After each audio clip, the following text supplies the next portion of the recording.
मंडळी, खरसुंडी बाजारात आल्यानंतर, खरसुंडीच्या वार्षिक यात्रेमध्ये आल्यानंतर श्री सुभाष पवार राहणार बलवडी खानापूर यांच्या दावणीला भेट दिली नाही तर खरसुंडी बाजार पूर्ण झाल्यासारखा होत नाही.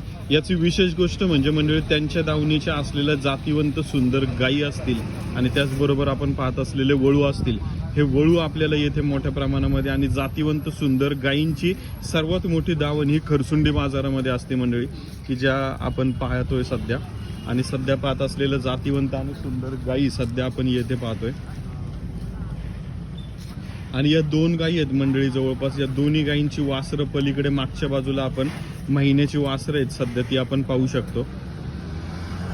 आणि हा श्रीशैल दळवाई यांच्या दावणीला तिकोंडीच्या राजाच्या नंतरचा जो सोन्या बैल होता त्या बैलाची सध्या कालवड आपण आदत कालवड येथे पाहतोय.